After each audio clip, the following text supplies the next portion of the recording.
Producer గారు మనతో ఉన్నారు. ఆయన వృత్తిపరంగా డాక్టరే, కానీ ఇక్కడున్న మూవీస్ మీద ప్యాషన్తోనో లేదంటే ఇక్కడున్న మన ఆర్టిస్టుల మీద వాళ్ళందరినీ పైకి తీసుకురావాలని తపనతో అనేక సేవా కార్యక్రమాలు చేస్తున్న వ్యక్తి ఎవరైనా ఉన్నారంటే రావి గారు. మనం ఒకసారి మాట్లాడదాం. ప్రొడ్యూసర్ గారు మనతో ఉన్నారు. సార్ చెప్పండి, ఎట్లా అనిపించింది మీరు ఇలాంటి మూవీని ప్రొడ్యూస్ చేయడం? అంటే మీరు గతంలో డాక్టర్, మీ వృత్తిపరంగా డాక్టరే, బట్ మూవీలోకి సడన్గా ఎలా రావాలి? మూవీలో అంటే నా జీవితం అంతా డాక్టర్గా చేశాను. మెయిన్ రీజన్ చెప్పమంటే నా మనసులోంచి ఒక MD డిగ్రీ చేయాలి అంటే స్టేట్స్లో 4 కోట్లు అవుతుందండి. అప్పుడు చిన్నప్పుడు నాకు ఏమీ డబ్బు లేనప్పుడు ఈ దేశం ఆ డిగ్రీని ఫ్రీగా ఇచ్చింది నాకు.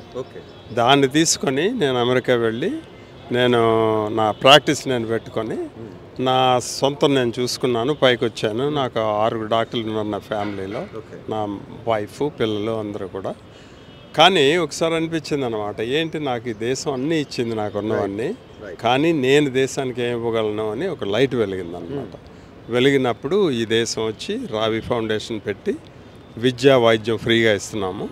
దాంట్లో భాగంగా వివేకానంద యువతతో ఒక మీడియా కంపెనీ పెట్టాలని రావి ఆర్ట్ ప్రొడక్షన్స్ అని పెట్టి ఈ సినిమా తీస్తే దీనివల్ల చాలామందికి ఉపాధి కలుగుతుంది అండ్ సెల్ఫ్ సస్టైనింగ్ బాడీగా అవుతుంది మా ఫౌండేషన్ అని అనుకుని చేసిన దాన్ని. ఇప్పుడు నాకు ఇంకొక కొత్త ఐడియా ఏమొచ్చింది అంటే, ఇక్కడికి వచ్చి పెద్దలందరినీ కలిసిన తర్వాత ఈ Telugu movie industry biggest industry అండి ప్రపంచంలో. దీన్ని మన అమెరికాలో ఫార్మల్గా ఈ ప్రజెన్స్ని ఉంచి అప్పుడు ఈ పెద్దలందరినీ కలుస్తున్నాను అనమాట. ఇప్పుడు దిల్ రాజు గారిని కలిశాను, సురేష్ గారిని, తర్వాత మన అల్లు అరవింద్ గారిని కలిసి, తర్వాత ఈ దిగ్గజాలు ఉన్నారు కదా, mister Chiranjeevi and mister Nagarjuna and Venkatesh, right, ఆయన కూడా అక్కడ మిస్టర్ వెంకటేష్ యాక్టర్, వాళ్ళకి US ఎక్స్పోజర్ ఉంది. తర్వాత ఇప్పుడు నాకు అడవిశేషు కనిపించాడు. సో వీళ్ళందరూ అమెరికన్ ఎక్స్పోజర్ ఉంది. లయ మా ఫ్యామిలీ.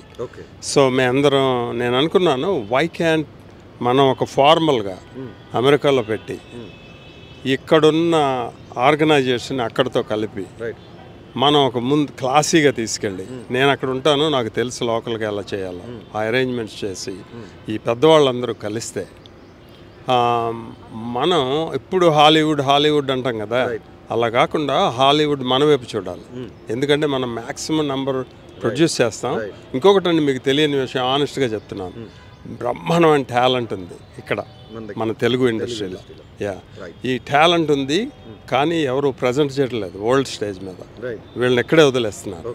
వాళ్ళని వరల్డ్ స్టేజ్ మీదకి తీసుకెళ్ళాలి. మనం చాలా బాగా షైన్ చేయొచ్చు. అది నా గోల్. మీరు డాక్టర్గా ఉన్నప్పుడు అక్కడున్న ఎవరైతే పేషెంట్స్ ఉన్నారో వాళ్ళ వాతావరణం అంతా వేరే, బట్ మూవీ అనగానే ఇక్కడున్న ఎన్విరాన్మెంట్, ఇక్కడున్న వాతావరణం వేరే. రెండింటిని ఎలా టాలీ చేయగలిగారు అసలు? ఇక్కడండి నిజంగా చెప్పాలంటే చాలా మురికి ఉంది మన సొసైటీలో. ఓకే, ఆ మురికి వెనకాల చాలా టాలెంట్ ఉంది. ఆ టాలెంట్ని షైన్ అవ్వనివ్వట్లేదు. ఈ ఎలాగో అలాగే చిన్నవాళ్ళని తొక్కేయడమే కానీ చిన్నవాళ్ళని పైకి తీసుకురావాలి అన్న, జెన్యూన్గా తీసుకురావాలని నాకు అనుకున్నారు. తొక్కేయాలని ఎవరు అనుకున్నారు? ఏమో నేను అబ్జర్వ్ చేసింది. ఇప్పుడు నేను మూవీ అయిందండి, ఇది నా మూవీ రిలీజ్ చేయాలంటే అది పెద్ద పాలిటిక్స్, రైట్?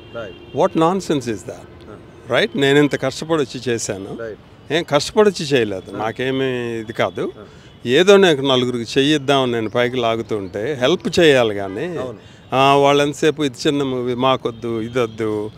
ఏమండి ఇప్పుడు అంటే నేను బేబీని సినిమా ఫీల్డ్లో, కానీ నా సర్జరీ క్వాలిఫికేషన్స్ ఇంకెవరికైనా ఉంటే చెవి కోయించుకుంటాను, పబ్లిక్గా చెప్తున్నాను.